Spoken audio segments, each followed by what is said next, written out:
Good morning students. Chapter 12ની અંદર આપણે last લેક્ચરમાં જોયું કે કઈ રીતે બોહરે રધરફર્ડના જે મોડલ છે એના ઉપરથી પોતાનું પરમાણુ મોડલ આપ્યું અને એના માટે એણે 3 સ્વીકૃતિઓ ધ્યાનમાં લીધી હતી. એ જ સ્વીકૃતિના આધારે આપણે ઉર્જા માટેનું જે સમીકરણ છે એ તારવ્યું હતું અને એ જે ઉર્જાનું સમીકરણ છે એના ઉપરથી આપણે જો ઉર્જાનું મૂલ્ય લખીએ તો En ઇઝ ઇક્વલ ટુ -13.6 ભાગ્યા n² ઇલેક્ટ્રોન વોલ્ટ, આ મુજબનું સમીકરણ આપણે લખી શકીએ. અહીંયા જો હવે આપણે એના ઉર્જા સ્તરની વાત કરીએ અને આ ઉર્જા સ્તર માટે આપણે એવું કહીએ કે જો ઇલેક્ટ્રોન પહેલી કક્ષામાં હોય એટલે કે n બરાબર 1 મુખ્ય ક્વોન્ટમ અંક 1 હોય તો એના માટે એની ઉર્જા જે છે એ E1 સ્વરૂપે આપણે લખીએ તો E1 is equal two -13.6 electron volt આ પ્રમાણે થાય. અને એના માટે આપણે એવું પણ કહી શકીએ કે આ એની લઘુત્તમ ઉર્જા હશે. ઇલેક્ટ્રોન બાકી બીજી કોઈ પણ કક્ષામાં હોય તો એના માટે એની ઉર્જા આના કરતાં તો હંમેશા વધારે છે. જ્યારે ઇલેક્ટ્રોન પહેલી કક્ષામાં હોય જેને આપણે એની ધરા અવસ્થા કહીશું, હાઇડ્રોજનની અંદર માત્ર એક જ ઇલેક્ટ્રોન હોય અને એ n બરાબર 1 મુખ્ય ક્વોન્ટમ અંક 1ની અંદર હોય જેને એની ધરા અવસ્થા કહેવાય. અને આ અવસ્થા દરમિયાન એની જે ઉર્જા છે એ -13.6 ઇલેક્ટ્રોન વોલ્ટ જેટલી લઘુત્તમ ઉર્જા સાથે એ ભ્રમણ કરતો હશે. હવે જો ક્રમિક આપણે n બરાબર 2 અથવા 3 એ પ્રમાણે જો ઉર્જા લઈએ તો એમાં ઉર્જાનું મૂલ્ય નાનું હશે પણ જે 13.6 છે એના કરતાં ઉર્જા વધારે છે એવું કહી શકાય. એટલે ક્રમિક જેમ n બરાબર 2, 3 લેવામાં આવે તો ઇલેક્ટ્રોનની ઉર્જા જે છે એ વધતી જાય.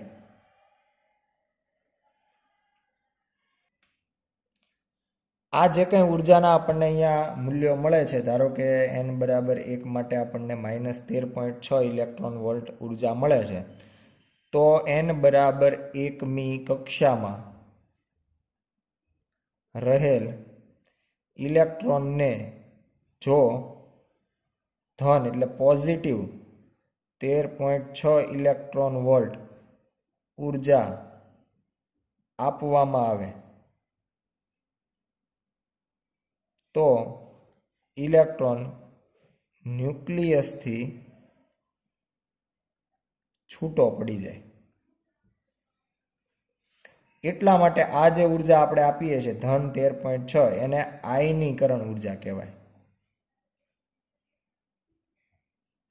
કારણ કે આટલી ઉર્જાથી ઇલેક્ટ્રોન દૂર થઈ જશે અને ઇલેક્ટ્રોન દૂર થઈ જાય તો હાઇડ્રોજન જે છે એ H+ બની જશે, એટલે પોતે આયન બની જાય. એટલા માટે એને આયનીકરણ ઉર્જા એવું નામ આપવામાં આવે. 13.6 ઇલેક્ટ્રોન વોલ્ટથી ઇલેક્ટ્રોન જે છે એ અનંતમી કક્ષામાં જતો રહે એવું કહી શકાય અને એના કારણે કુલ ઉર્જા છે એ શૂન્ય બને અને જે ઉર્જા આપણે આપીએ છીએ એને આયનીકરણ ઉર્જા કહે છે. બોહર મોડલ દ્વારા જે આયનીકરણ ઉર્જાઓ આપણને મળે છે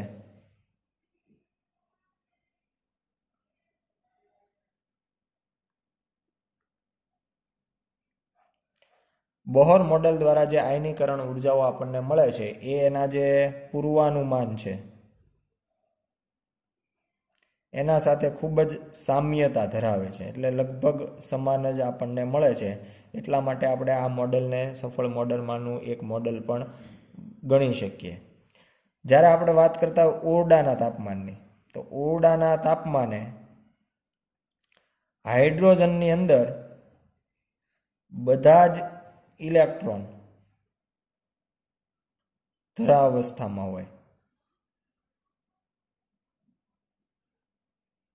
એટલે કોઈ ચેમ્બરની અંદર આપણે હાઇડ્રોજન ભરેલો હોય તો હાઇડ્રોજનમાંના જેટલા પણ હાઇડ્રોજન છે આમ તો આપણે જાણીએ છીએ કે એક હાઇડ્રોજન પાસે એક જ ઇલેક્ટ્રોન હોય, પણ આ હાઇડ્રોજનનો પોતાનો એક ઇલેક્ટ્રોન, બીજા હાઇડ્રોજનનો એક ઇલેક્ટ્રોન, ત્રીજાનો, ચોથાનો, પાંચ, એટલે બધા જ હાઇડ્રોજનના જેટલા પણ ઇલેક્ટ્રોન હોય એટલે બધા ઇલેક્ટ્રોન એ બધા પોતપોતાની ધરા અવસ્થામાં હશે, અને ધરા અવસ્થા એટલે n બરાબર 1.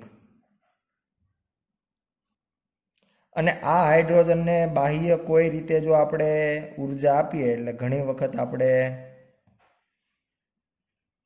ઊંચા વિદ્યુત સ્થિતિમાન દ્વારા, એટલે આ પ્રમાણે ચેમ્બરની અંદર વાયુ ભરી દેવામાં આવે અને એને પછી બહારથી વોલ્ટેજ પૂરા પાડવામાં આવે કે જેના કારણે આના જે ધરા અવસ્થામાં જે ઇલેક્ટ્રોન રહેલા છે એને પૂરતી ઉર્જા મળે કે જ્યારે એ બીજી કોઈ કક્ષામાં સંક્રાંતિ કરે.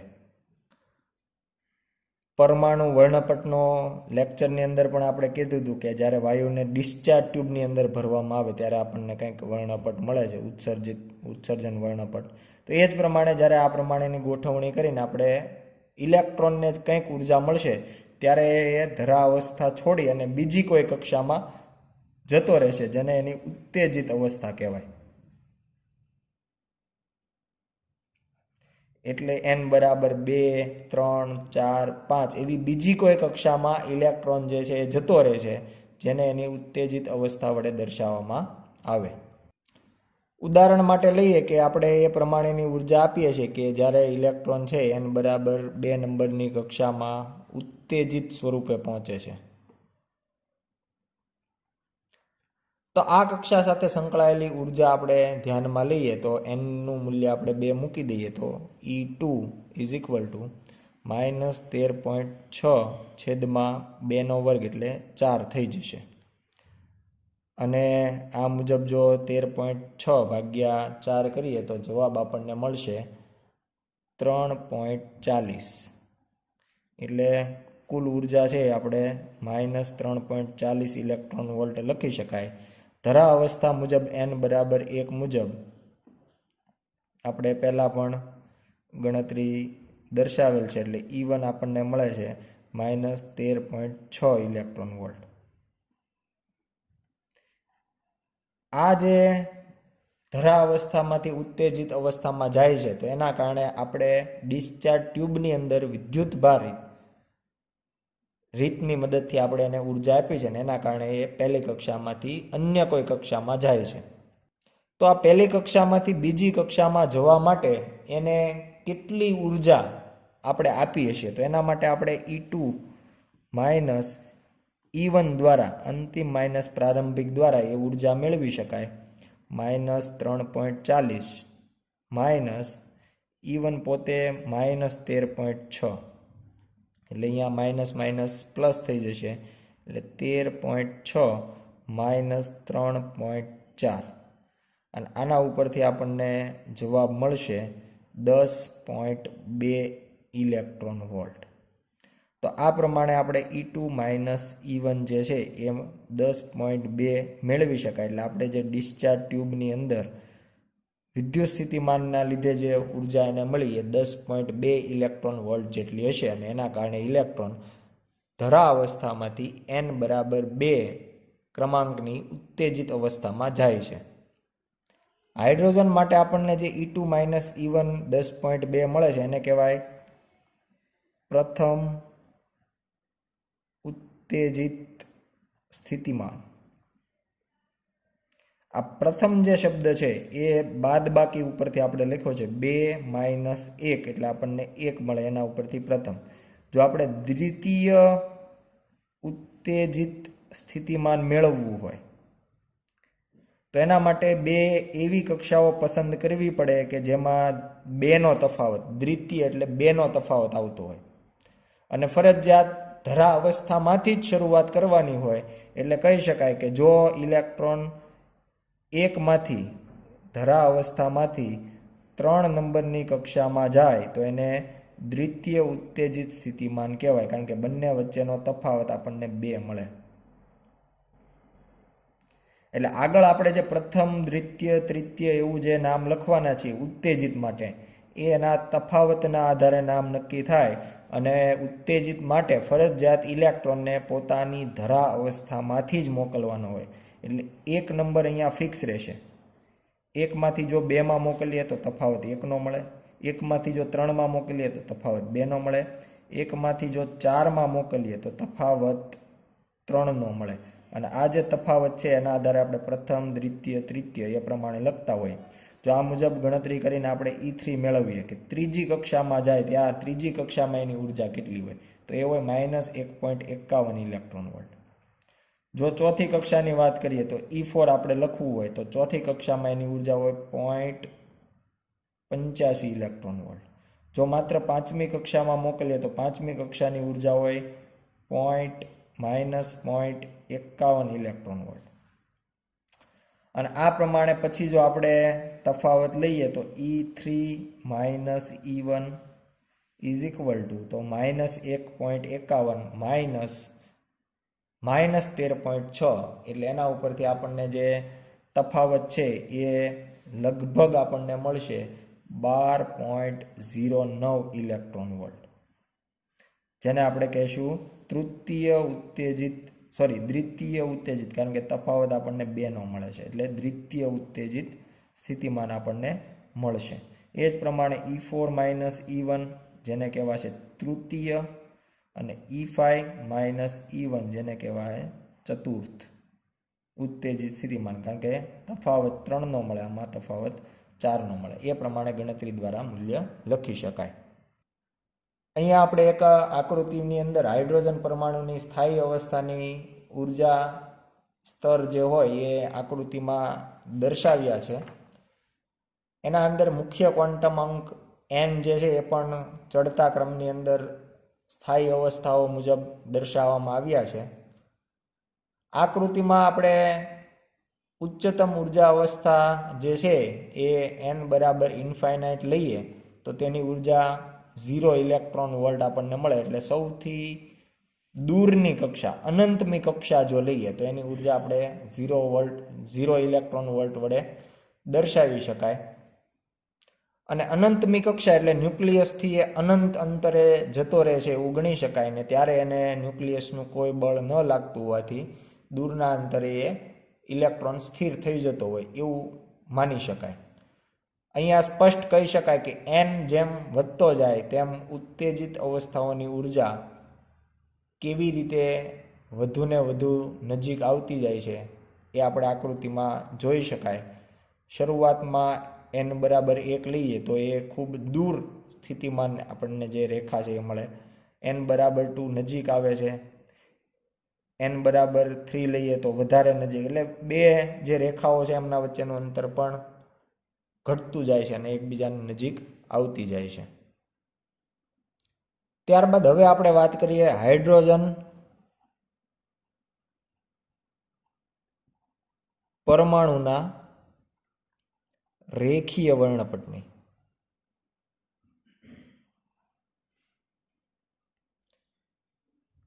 બોહરે જે 3 સ્વીકૃતિઓ આપી એમાં જે ત્રીજી સ્વીકૃતિ હતી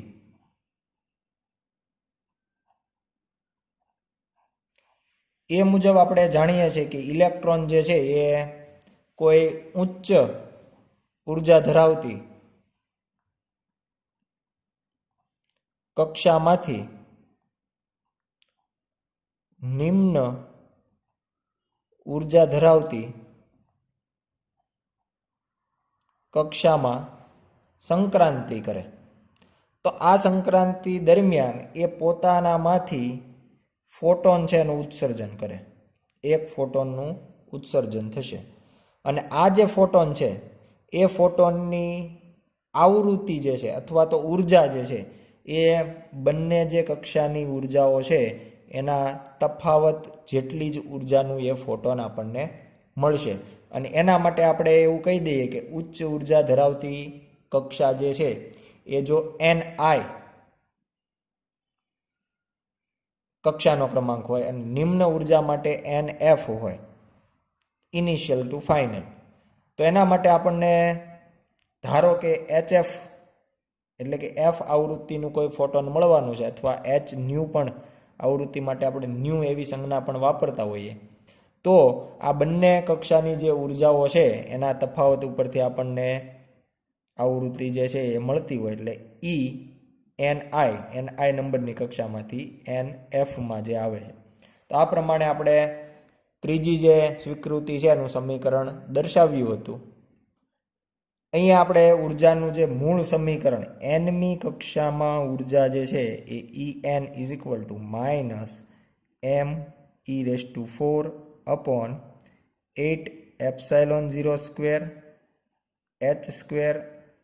-me⁴ h² વડે રજૂ કરતા હતા. તો એ પ્રમાણે હવે આપણે ni અને nf માટેની જે ઉર્જાઓ છે એ જો આપણે આ સમીકરણની અંદર દર્શાવીએ તો h f અથવા તો અહીંયા ન્યૂ એવી સંજ્ઞા પણ વાપરી શકાય અને આઈમાંથી કોઈ f મી કક્ષામાં આવે છે એટલે if એવી સંજ્ઞા આપણે અહીંયા આપેલ છે. તો આપણે જાણીએ છીએ કે ni માટે જ્યારે આપણે લખશું ત્યારે અહીંયા ni બનશે અને nf માટે લખશું ત્યારે અહીંયા nf બનશે. એટલે પહેલાં આપણે ni માટે લખીએ તો -me⁴h²ni². બંનેની જે બાદ બાકી થાય એની માઇનસ નિશાની. હવે nf ની વાત કરીએ તો એ પોતે પણ માઇનસ એટલે એના માટે આપણે હજુ એક માઇનસ દર્શાવીએ me⁴h²nf². અહીંયા કહી શકાય માઇનસ માઇનસ પ્લસ બનશે એટલે બીજું જે પદ છે એ પ્લસ બની જશે અને પહેલું જે પદ છે માઇનસ રહેશે. જે કંઈ રાશિઓ કોમન નીકળે છે કોમન લઈ લઈએ me⁴8ε02h². પહેલું પદ ધન લખીએ એટલે આ જે પદ છે ધન બની જાય. એમાં જે રાશિઓ કોમન છે એના સિવાય માત્ર છેદમાં રહેશે nf². પહેલા પદની અંદર પણ કોમન બધું નીકળતા રહેશે -1/ni² = hf અથવા તો ન્યૂ if. તો આ પ્રમાણે આપણે સમીકરણ છે એ દર્શાવી શકીએ અને કહી દઈએ સમીકરણ નંબર 1. અને આ સમીકરણ નંબર 1 છે એ હાઇડ્રોજન પરમાણુ માટે રીડબર્ગનું સૂત્ર કહેવાય. આ જે સમીકરણ આપણે અહીંયા દર્શાવેલું છે એ છે રીડબર્ગનું સૂત્ર. હવે જો અહીંયા માત્ર આવૃત્તિના સંદર્ભમાં આપણે વાત કરીએ એટલે FIF અથવા તો ન્યૂ IF આવૃત્તિની બંને સંજ્ઞાઓને ધ્યાનમાં લઈએ તો આ h જે છે એની સાથે ગુણાકારમાં એ છેદમાં જતો રહેશે. છેદમાં ઓલરેડી h² છે અને હજુ એક h આવશે એટલે me⁴8ε02h³ કૌંસમાં 1/nf² -1/ni². આ પ્રમાણેનું આપણને સમીકરણ નંબર 2 મળશે. આ જે સમીકરણ છે એના ઉપરથી આપણે જે કંઈ ફોટોન બહાર આવે છે ઉત્સર્જન પામે છે એની આવૃત્તિ કેટલી હશે એ મેળવી શકીએ. હવે જો આ જે સમીકરણ છે એને આપણે nf = 2 લઈ લઈએ અને ni તરીકે આપણે 3, 4, 5 એના કરતાં જો કોઈ મોટો ક્વોન્ટમ અંક લઈએ કક્ષાનો ક્રમાંક તો nf = 2 મૂકવાથી અહીંયા 1/2² થશે. અને આ પ્રમાણેનું આના જેવું જ એક સમીકરણ બામર દ્વારા આપવામાં આવ્યું હતું તરંગ લંબાઈ માટે અને એને આપણે આવૃત્તિના સ્વરૂપમાં ફેરવી ચૂક્યા છીએ. ન્યૂ અથવા તો f = RC કૌંસમાં 1/2² -1/n². આ મુજબનું એ સમીકરણ હતું. સમીકરણ નંબર 3 કહી દઈએ. આગળ પણ આપણે જ્યારે બામર શ્રેણીની વાત કરી ત્યારે આવૃત્તિ માટે આવું સમીકરણ આપણે ત્યાં પણ દર્શાવ્યું હતું.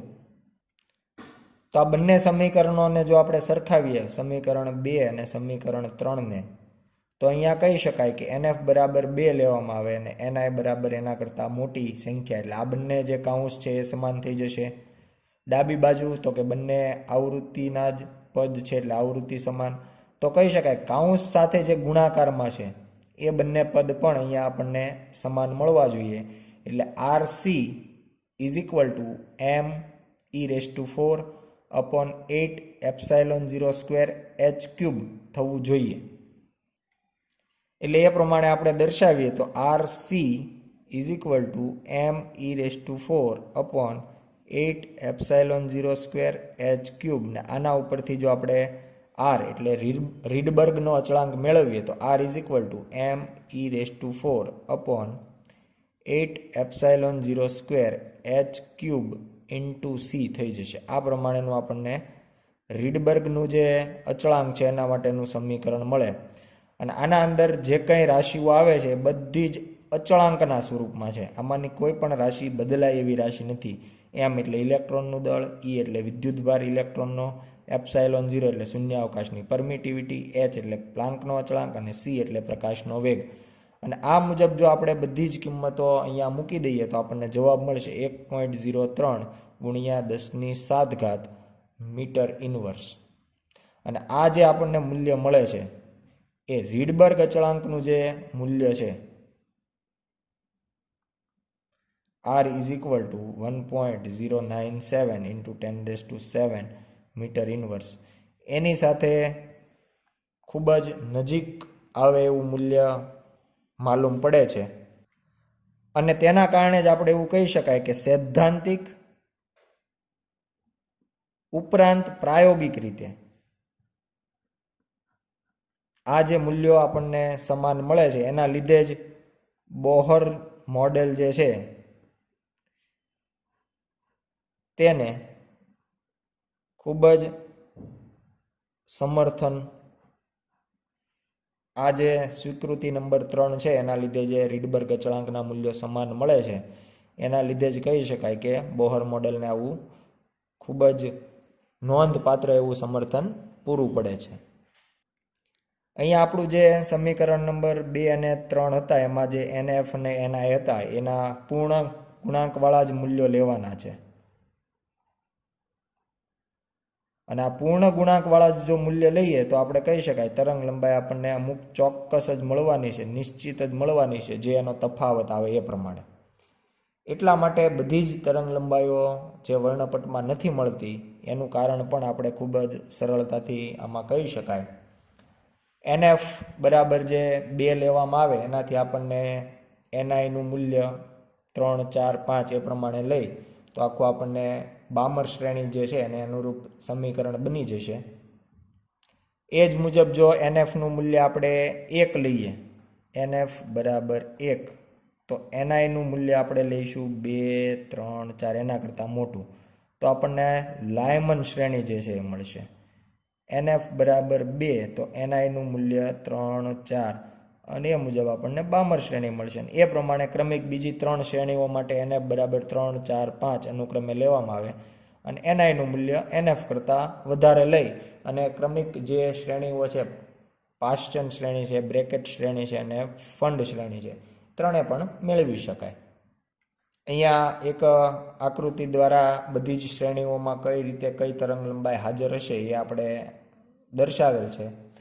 લાયમન શ્રેણીની વાત કરીએ એટલે જો ઉત્તેજિત અવસ્થામાંનો ઇલેક્ટ્રોન, એટલે ઉત્તેજિત એટલે 1 નંબર સિવાયની કોઈ બીજી કક્ષામાં ગયેલો ઇલેક્ટ્રોન, એટલે 2 માંથી જો 1માં આવે અથવા 3 માંથી 1માં આવે અથવા 4 નંબરની કક્ષામાંથી 1 નંબરની કક્ષામાં આવે, છેલ્લે જો ઇલેક્ટ્રોન 1 નંબરની કક્ષામાં આવે તો આપણને લાયમન શ્રેણીની જે તરંગ લંબાઈઓ છે એ મળે છે. જો 3, 4, 5 એવી કોઈ કક્ષામાં ઇલેક્ટ્રોન હોય અને એ જો 2 નંબરની કક્ષામાં આવે, છેલ્લે જો 2 નંબરની કક્ષામાં ઇલેક્ટ્રોન આવે તો એ આપણને બામર શ્રેણી આપે છે.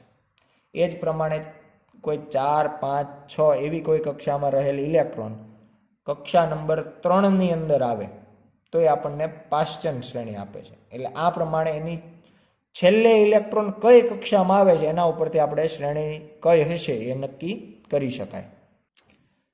પરમાણુ વર્ણપટની અંદર આપણને આ જે જુદી જુદી રંગીન પ્રકાશિત રેખાઓ ઉત્પન્ન થાય છે એના કારણ તરીકે આપણે એવું કહી શકાય કે જ્યારે ઇલેક્ટ્રોન ઉચ્ચ ઉર્જાવાળી કક્ષામાં હોય ત્યાંથી નિમ્ન ઉર્જાવાળી કક્ષામાં જ્યારે આવે છે અથવા પોતાની ધરા અવસ્થામાં આવે છે ત્યારે આપણે કહી શકાય કે એ પોતાનામાંથી ઉર્જાનું ઉત્સર્જન કરે. અને જે તરંગ લંબાઈઓ આપણને મળે એનાથી આપણને ઉત્સર્જન રેખીય વર્ણપટ જે છે એ મળે છે. એટલે પહેલાં એ ઉચ્ચ ઉર્જાવાળી કોઈ કક્ષામાં હશે ને ત્યાંથી કોઈ નિમ્ન ઉર્જાવાળી કક્ષામાં આવે છે ત્યારે આપણને ઉત્સર્જન રેખીય વર્ણપટ મળે છે. પણ ઉચ્ચ ઉર્જાવાળી કક્ષામાં પહોંચે છે કઈ રીતે? તો કે એના માટે આપણે પહેલેથી એને ઉર્જા કંઈક આપવી પડે. એટલે એ જે ઉર્જા આપણે એને આપીએ છીએ એના કારણે એ ઉચ્ચ ઉર્જા ધરાવતી અવસ્થામાં સંક્રાંતિ કરે છે અને એના કારણે એ ફરી પાછું પોતાની નિમ્ન ઉર્જા ધરાવતી કક્ષામાં પહોંચે છે. તો એવું કહી શકાય કે જો ડિસ્ચાર્જ ટ્યુબની અંદર અથવા તો સામાન્ય ટ્યુબની અંદર આપણે કોઈ વાયુ ભરેલ હોય અને એના ઉપર આપણે સતત તરંગ લંબાઈઓ આપાત કરીએ,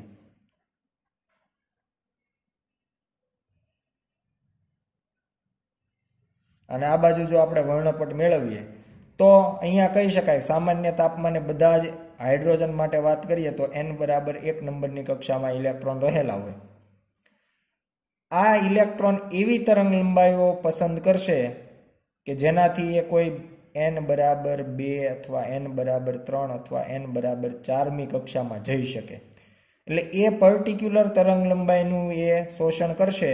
બાકીની બધી જ તરંગ લંબાઈઓ આપણને ડાયરેક્ટ પડદા ઉપર મળશે વર્ણપટના સ્વરૂપમાં. તો આવો જે વર્ણપટ મળે એ શોષણ વર્ણપટ છે, કારણ કે શરૂઆતમાં એ પોતે ધરા અવસ્થામાં ઇલેક્ટ્રોન હતા, એમાંથી પર્ટિક્યુલર અમુક તરંગ લંબાઈનું એણે શોષણ કર્યું અમુક કક્ષામાં જવા માટે. એના માટેની તરંગ લંબાઈઓ ચોક્કસ હોય, એટલે ચોક્કસ તરંગ લંબાઈનું શોષણ થશે.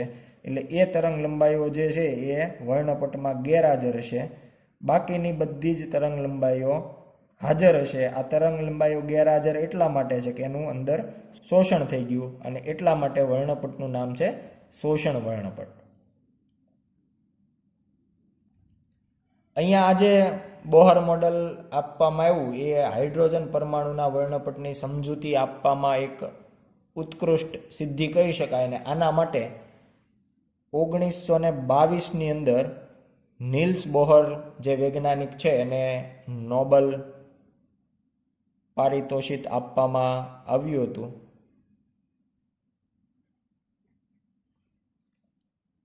થિયરીને લગતા ઉદાહરણના દાખલાઓ જોઈએ. ઉદાહરણ નંબર 4.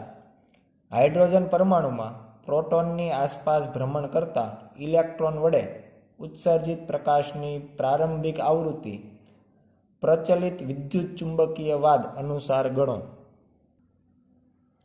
અહીંયા આપણે એવું કહી શકીએ કે હાઇડ્રોજન માટેની જે વાત કરવામાં આવી છે તો ઉદાહરણ નંબર 3 મુજબ હાઇડ્રોજન જે છે એમાં ધરા અવસ્થાની અંદર એની જે ત્રિજ્યા છે એ 5.3 ગુણ્યા 10⁻11 મીટર, ઉપરાંત n બરાબર 1મી કક્ષામાં ઇલેક્ટ્રોનનો વેગ 2.2 ગુણ્યા 10⁶ મીટર પર સેકન્ડ જેટલો હોય. તો આ પ્રમાણે આપણે પહેલી કક્ષા માટેના આંકડાઓ છે એ ધ્યાનમાં લઈ અને હવે જો આપણે ઝડપ માટેનું સમીકરણ વાપરીએ તો ઝડપ v બરાબર અંતરના છેદમાં સમય, અંતર થશે પરિઘ જેટલું એટલે 2πr, અને એના માટે લાગતો સમય એટલે કે એક પરિભ્રમણ માટેનો સમય આવર્તકાળ જેટલો હોય.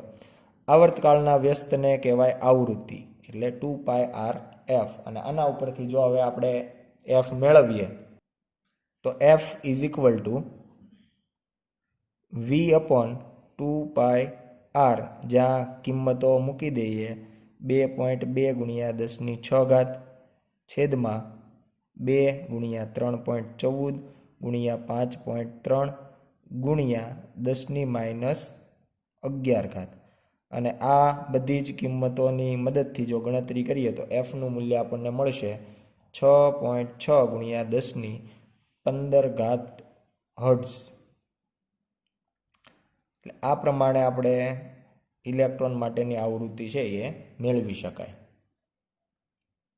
એને જેટલી આવૃત્તિથી ઇલેક્ટ્રોન પોતે ઇલેક્ટ્રોનની જે આવૃત્તિ હોય અથવા તો વિદ્યુત ભારની જે આવૃત્તિ હોય એટલી જ આવૃત્તિનું એ વિદ્યુત ચુંબકીય તરંગ પોતાનામાંથી ઉત્સર્જન કરે. એટલે ઉત્સર્જન પામતા વિદ્યુત ચુંબકીય તરંગની આવૃત્તિ પણ 6.6 ગુણ્યા 10⁻15 હર્ટ્ઝ હશે. બંને આવૃત્તિઓ છે એ સમાન હોય વિદ્યુત ચુંબકીય તરંગવાદ અનુસાર. ત્યારબાદ જોઈએ ઉદાહરણ નંબર 5. પૃથ્વીની આસપાસ 10 કિલોગ્રામનો એક ઉપગ્રહ 8000 કિલોમીટર ત્રિજ્યા ધરાવતી વર્તુળ કક્ષામાં દર 2 કલાકે એક વખત ભ્રમણ કરે છે.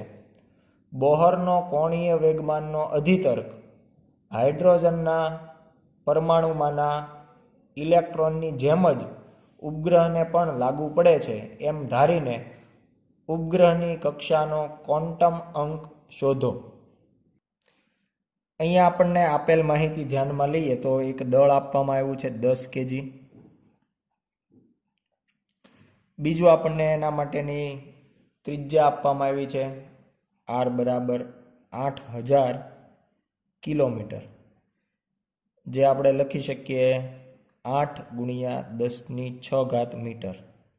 ઉપરાંત આવર્તકાળ આપ્યો છે 2 કલાક. 2 કલાક એટલે 2 ગુણ્યા 3600 બરાબર 7200 સેકન્ડ.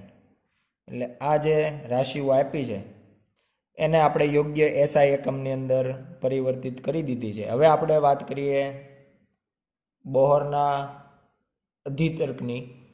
બીજો જે અધિતર્ક હતો એમાં આપણે જાણીએ છીએ કે એનું કોઈ પણ ઇલેક્ટ્રોન છે તો એનું કોણીય વેગમાન એ h/2π ના પૂર્ણ ગુણાંકમાં હોય, એટલે nh/2π લખાય ઇઝ ઇક્વલ ટુ મૂળ વ્યાખ્યા મુજબ L is equal two mv/r એવું આપણે દર્શાવી શકાય.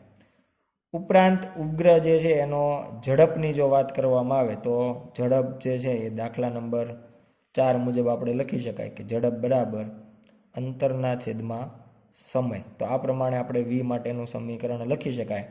અને આ જો સમીકરણ ઉપર એલના સમીકરણમાં મૂકીએ તો nh/2π is equal two mr.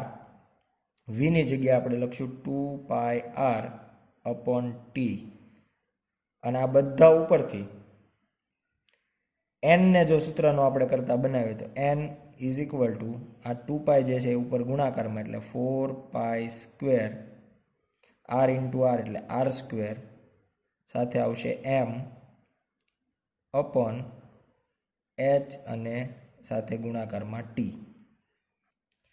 બધી જ કિંમતો આપેલ છે એટલે કિંમતો મૂકી દઈએ. 4 ગુણ્યા 3.14 ગુણ્યા ત્રિજ્યા 8 ગુણ્યા 10⁶ એનો વર્ગ. દળ આપવામાં આવ્યું છે 10 kg. h એટલે પ્લાન્કનો અચળાંક.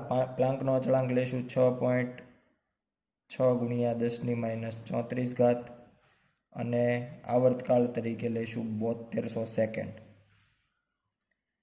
બધી જ કિંમતો પ્રમાણે જો ગણતરી કરીએ તો આપણને એનો મુખ્ય ક્વોન્ટમ અંક છે એ ખૂબ મોટો મળશે 5.3 ગુણ્યા 10⁻45. એટલે આ મુજબનો ખૂબ મોટો ક્વોન્ટમ અંક છે એ આપણને અહીંયા મળશે.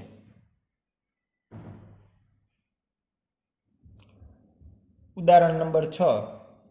રીડબર્ગના સૂત્રનો ઉપયોગ કરી હાઇડ્રોજન વર્ણપટની લાયમન શ્રેણીની પ્રથમ 4 વર્ણપટ રેખાઓની તરંગ લંબાઈઓની ગણતરી કરો. રીડબર્ગનું સૂત્ર આપણે દર્શાવીએ.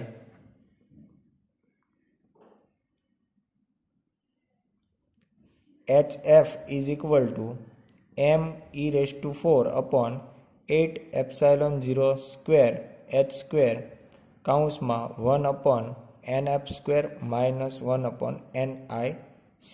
આ પ્રમાણે આપણે રીડબર્ગનું જે સમીકરણ છે એ લખી શકાય. આના અંદર જો આપણે એફની વાત કરીએ તો એના જગ્યાએ આપણે પ્રકાશના વેગ સાથેનો સંબંધ લઈએ તો hc/λ આપણે લખી શકીએ. એટલે એનું જે સૂત્ર છે એ આપણે નીચે મુજબ દર્શાવી શકાય.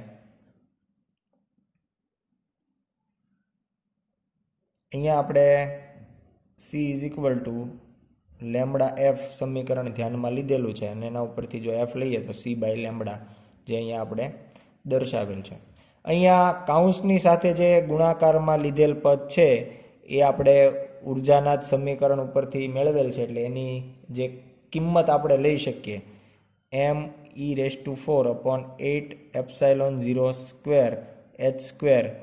ઇલેક્ટ્રોન વોલ્ટમાં જો લેવામાં આવે તો એનું મૂલ્ય 13.6 ઇલેક્ટ્રોન વોલ્ટ, અથવા તો જો જૂલમાં લઈએ તો 21.76 ગુણ્યા 10⁻⁻19 જૂલ. આ મુજબ આપણે અલગ અલગ એકમમાં એનું મૂલ્ય ધ્યાનમાં લેતા હોઈએ.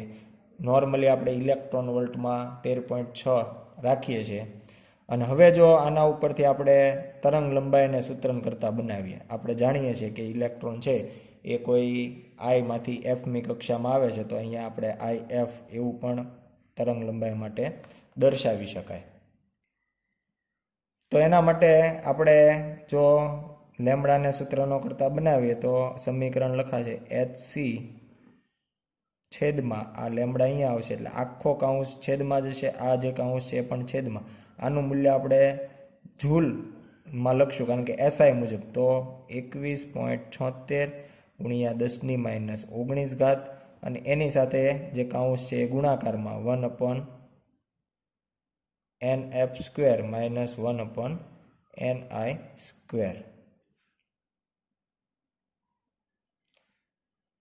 અહીંયા આપણે લાયમન માટે સમીકરણ લેવાનું છે, એટલે એની જે છેલ્લી કક્ષા ફાઇનલ તરીકે આપણે 1 લઈ લઈએ, તો lambda I1 is equal two અહીંયા જે કાંઈ કિંમતો છે કિંમત મૂકી દઈએ 6.625 ગુણ્યા 10⁻⁻34 ગુણ્યા C એટલે 3 ગુણ્યા 10⁸ છેદમાં 21.76 ગુણ્યા 10⁻⁻19.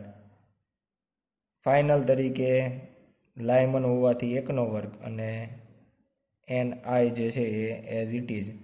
અહીંયા આપણે જે કંઈ આંકડાકીય આપણી પાસે માહિતી છે એનો જો ગુણાકાર કરીએ તો એનો જવાબ આપણને મળશે 0.9134. આ જે કંઈ માહિતી છે એને ગુણ્યા 10⁻⁷. ઉપરાંત જે છેદમાં કાઉન્સ છે એની વાત કરીએ તો એના અંદર 1 માઇનસ 1/ni², તો એનો લસા જે છે એ ni² થશે, અને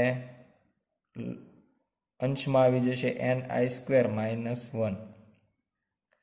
અને હવે છેદનો છેદ એ આપણે અંશમાં લખીએ તો ઉપરાંત 10⁻⁷ છે અને તરંગ લંબાઈ છે તો એંગસ્ટ્રોમમાં ફેરવી શકાય, તો લખી શકાય 913.4 ગુણ્યા ni² છેદમાં ni² -1, અને આખો જવાબ જે છે એ એંગસ્ટ્રોમમાં છે. અહીંયા -7 વાળો જે જવાબ છે એ આપણને મીટરમાં મળેલો છે, જ્યારે બીજી વખતે આપણે એને -10માં કન્વર્ટ કરી અને જવાબ એંગસ્ટ્રોમમાં લખેલ છે. હવે જો આપણે એની જે ઇનિશિયલ કક્ષા છે એ લેવી હોય અને પ્રથમ 4 જે વર્ણપટ રેખા છે એની તરંગ લંબાઈ નક્કી કરવી હોય તો એનના મૂલ્યો આપણે ક્રમિક 2, 3, 4 અને 5 ni તરીકે અવેજ કરીએ. જો એના અંદર મૂકી દઈએ તો એનાથી આપણને λ21, λ31, λ41 અને λ51 આવી 4 તરંગ લંબાઈઓ મળે. એક જ સમીકરણમાં માત્ર ni જે અંશમાં અને છેદમાં આવે છે ત્યાં બંને કિંમતો મૂકવાની રહેશે. જો અહીંયા 2 મૂકી દઈએ તો ઉપર 2² અંશમાં 2² -1, અને એ પ્રમાણે જો ગણતરી કરીએ તો આપણને તરંગ લંબાઈ મળશે 1218 એંગસ્ટ્રોમ. જો 3 મૂકી દઈએ તો ઉપર 3² એટલે 9, છેદમાં થશે 9² -1 એટલે 8, 9/8 ગુણ્યા 913.4, અને એનાથી જવાબ મળશે 1028 એંગસ્ટ્રોમ. એ જ પ્રમાણે 4 અને 5 મૂકીએ તો ક્રમિક આપણને જવાબ મળશે 974.3 એંગસ્ટ્રોમ, અને 5 માટે મળશે 951.4 એંગસ્ટ્રોમ.